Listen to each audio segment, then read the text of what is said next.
agradezco mucho a las personas que se han prestado, a analizarte obviamente por prestarme el foro y pues vamos a empezar.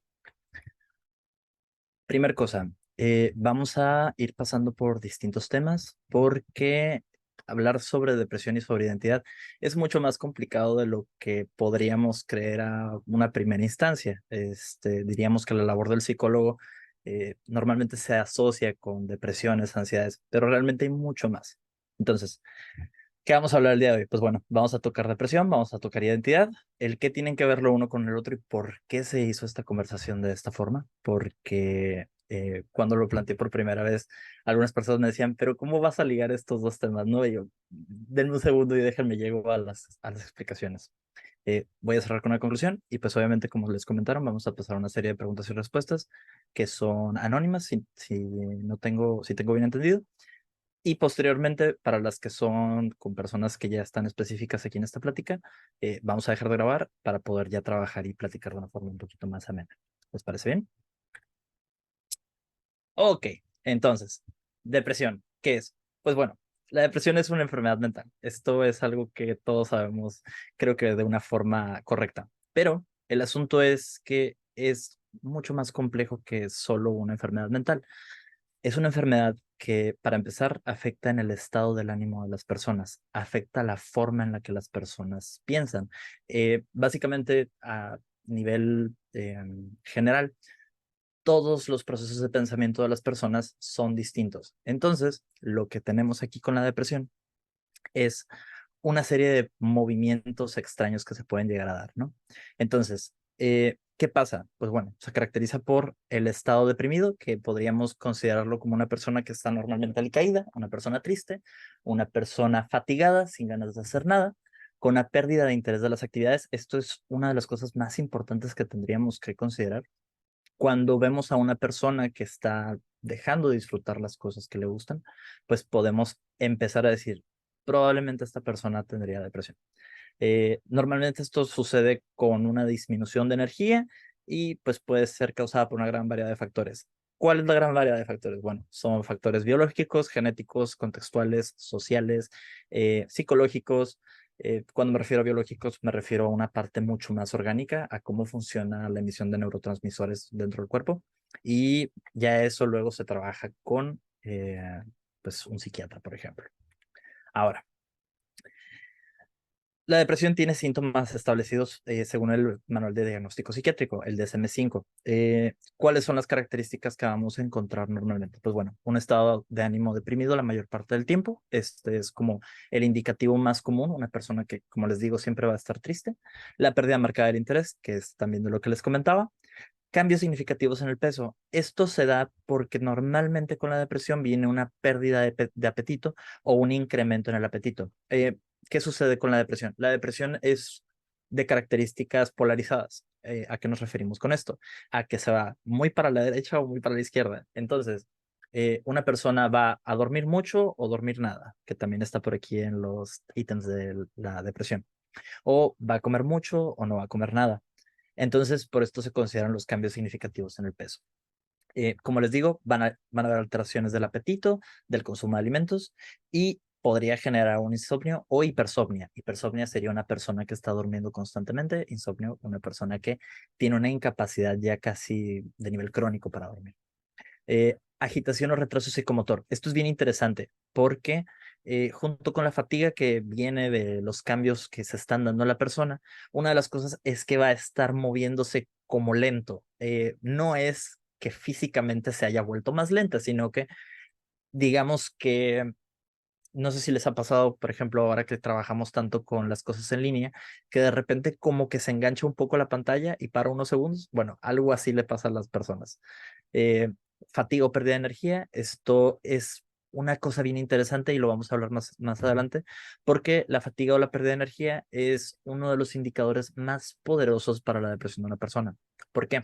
Porque esta fatiga o pérdida de energía va a generar una especie de círculo vicioso con la persona. Básicamente lo que sucede es que, como se los digo, mm, ok, digamos que una persona tiene que hacer una serie de cambios orgánicos para poder mejorar su ecosistema, su situación y su depresión. Bueno, tenemos esta persona que tiene este problema y aparte se empieza a sentir fatigada. La fatiga impide que pueda hacer los cambios que la tienen deprimida. Entonces empieza a generar una especie de círculo vicioso.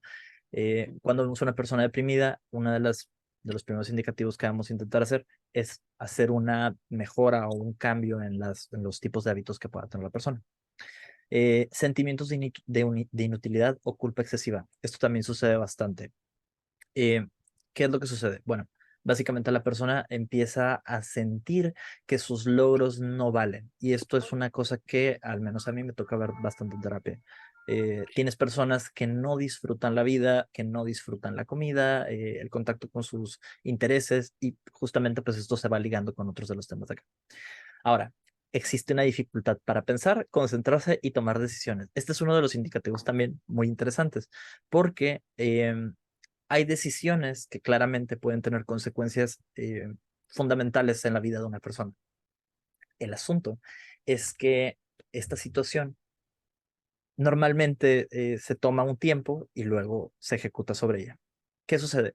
Que hay situaciones que no deberían de causar un conflicto. Por ejemplo, ¿qué chilaquiles quieres el día de hoy? ¿Quieres rojos o verdes? Lo que uno elegiría normalmente sería los que más le gustan, pero puede que la persona se empiece a ensimismar y a pensar, no, es que no puedo, no se me ocurre, es que qué tal si escojo estos. Como que empiezan a maximizar la consecuencia de cualquier pequeña acción que podría suceder en el día a día.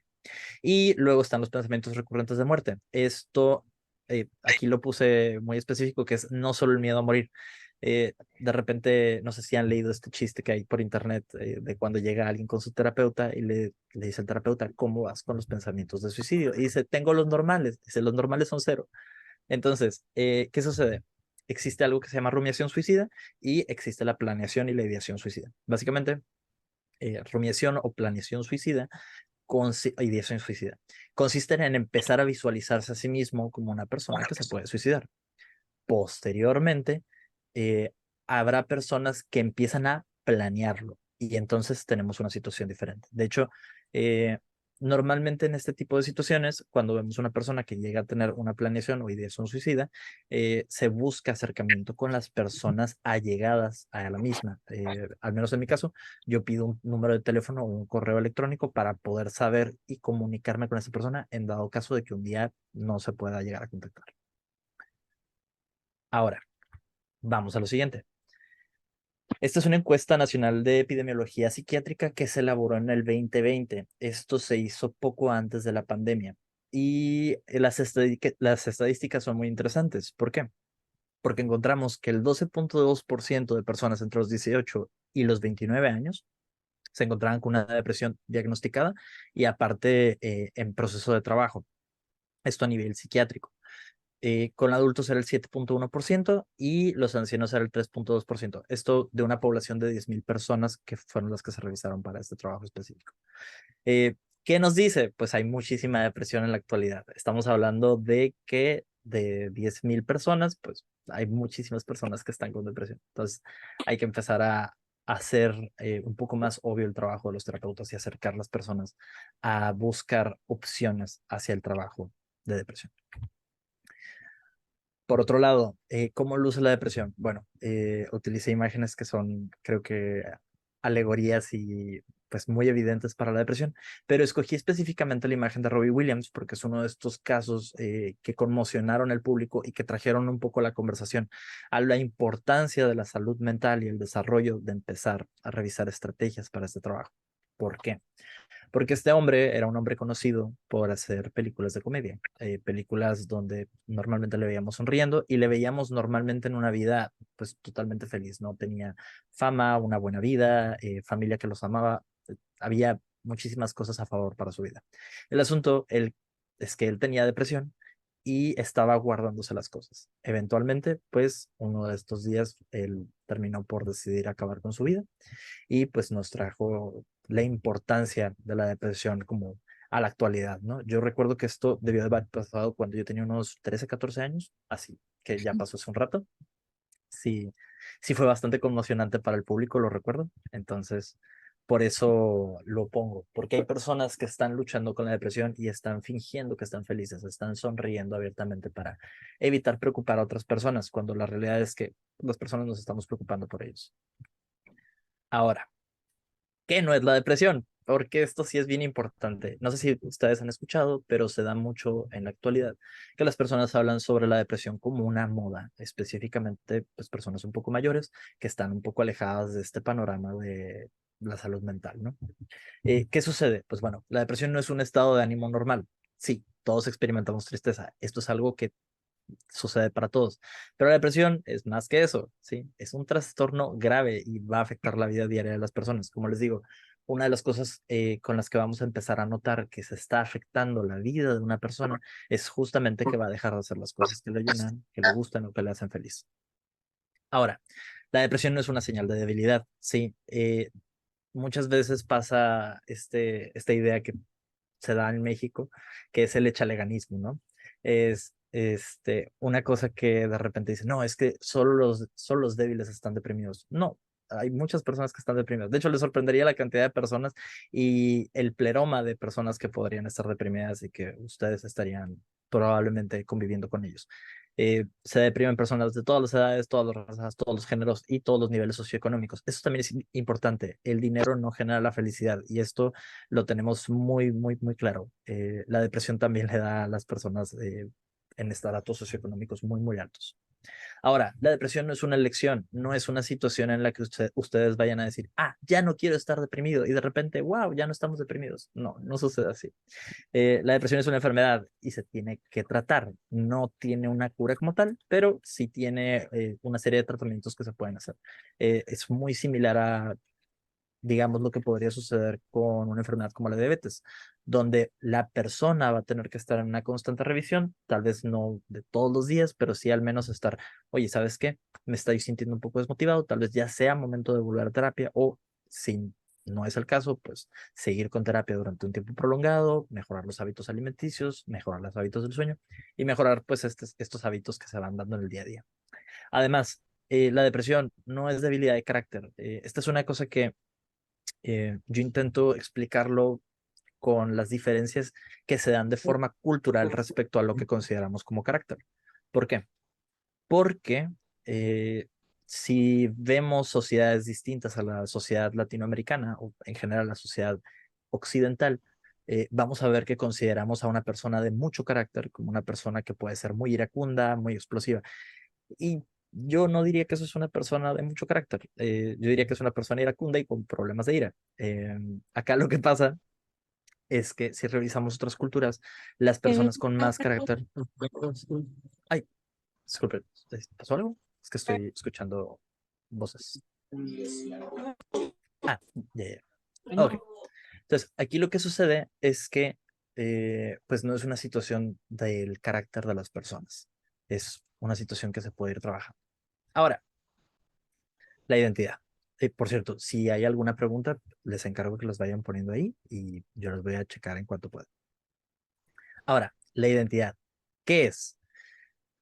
Si ustedes se ponen a hacer algo de atención respecto a cómo está funcionando el mundo de la actualidad, que básicamente consiste en sobreetiquetar cosas, en decir esto funciona de esta forma, esto es esto, esto es esto, esto es esto. Curioso porque yo en este momento también lo estoy haciendo. Entendemos que la identidad es un proceso que se desarrolla a lo largo de la vida. Está influenciado por las experiencias tempranas, las relaciones con los demás y las influencias culturales. Esto es bien importante porque la identidad tiene un componente muy, muy interesante, entre ellos el yo, la imagen corporal y la identidad social. Aquí les voy a dejar un poco así en sí mismita de todos los conceptos, pero básicamente el yo sería el centro de la identidad. Está formado por pensamientos, por sentimientos y recuerdos que tenemos sobre nosotros mismos. Eh, por ejemplo, podríamos pensar en nosotros mismos como personas inteligentes, amables, divertidas. O también podríamos tener recuerdos sobre nuestras experiencias como primeras vacaciones, nuestro primer día de escuela, por ejemplo. Luego tenemos la imagen corporal. Y aquí es donde normalmente las personas se clavan con la idea de la identidad. Eh, no sé si ustedes, por ejemplo, habrán visto personas que dicen, bueno, es que yo para expresar mi identidad me voy a tatuar, me voy a pintar el cabello, voy a hacer algún cambio muy específico en mi cuerpo, ¿no? Eh, ¿cuáles, cuáles serían los que podríamos considerar como importantes? Pues bueno, los factores biológicos, los factores culturales y los factores psicológicos.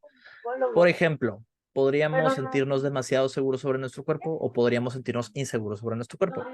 La imagen corporal, de hecho, también está muy fuertemente influenciada por lo que consideraríamos los estándares de belleza de una cultura específica.